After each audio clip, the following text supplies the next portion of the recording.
Bonjour à tous, je suis Paul-Alexis Janquin, psychologue sur le Centre Adeline Binot, qui est un lieu de soins, d'accompagnement et de prévention des addictions à Perpignan.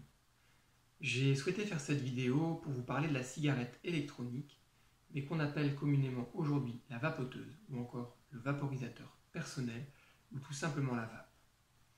Il existe à ce jour différents médicaments dans l'aide au sevrage tabagique.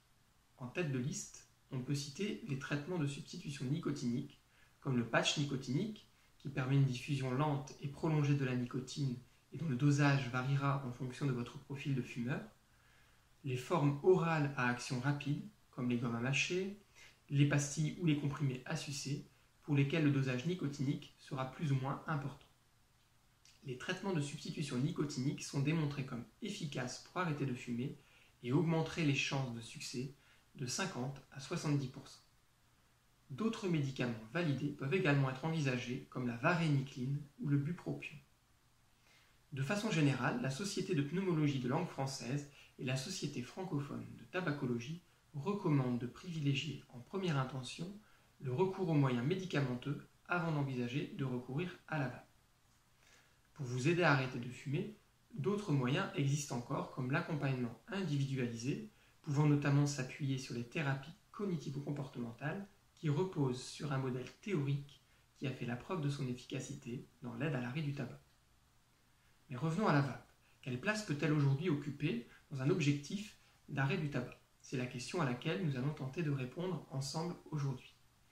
Initialement, c'est un outil qui a été développé dès les années 2010 dans un contexte où la technologie utilisée était sans cesse évolutive.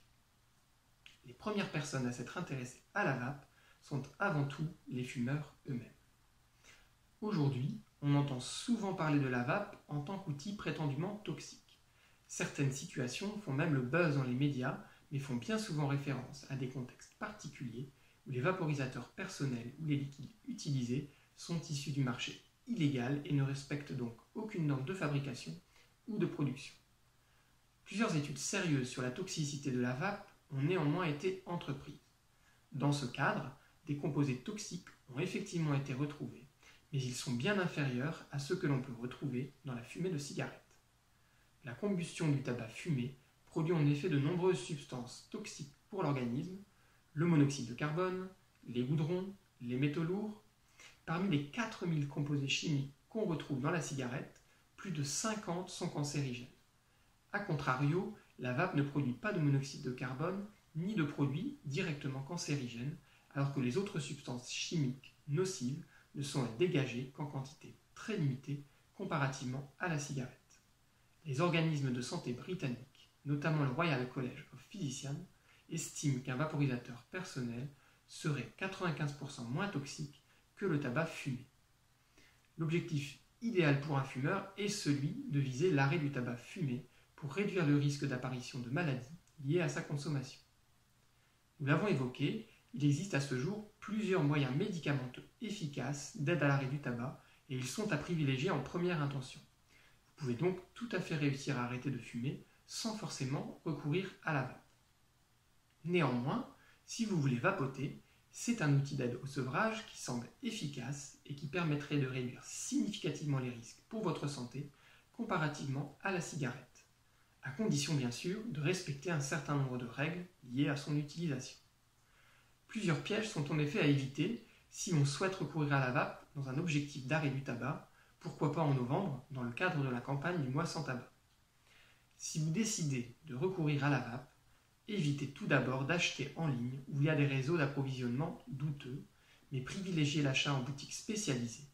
C'est le meilleur moyen pour vous de vous garantir d'avoir un produit autorisé qui respecte les normes de fabrication, de production ou de diffusion des vapoteuses et liquides de vapotage. C'est aussi le meilleur moyen d'être bien conseillé ou informé sur plusieurs points importants, comme le choix du dosage nicotinique, qui prendra en compte votre consommation journalière de tabac et votre profil de fumeur.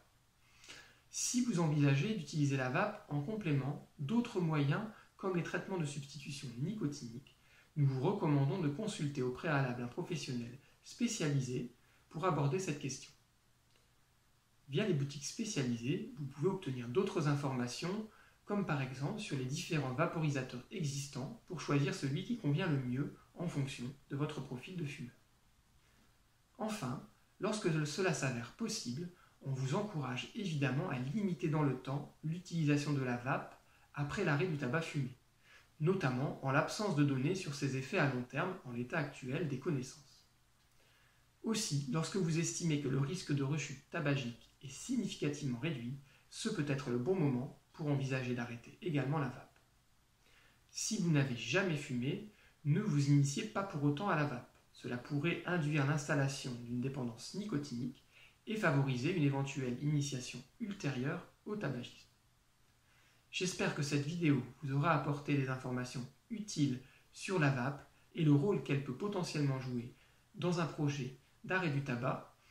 Maintenant, c'est vous qui allez organiser la suite du programme. Vous hésitez encore à vous lancer, je vous invite à consulter le site ou à télécharger l'application gratuite tabac-info-service.fr pour plus d'informations pour vous renseigner sur la campagne du mois sans tabac si vous envisagez d'arrêter de fumer. N'hésitez pas également, si vous le souhaitez, à prendre rendez-vous avec un professionnel formé dans un des lieux de consultation du département spécialisé dans les addictions pour faire le point sur votre consommation. Merci de votre écoute et peut-être à bientôt.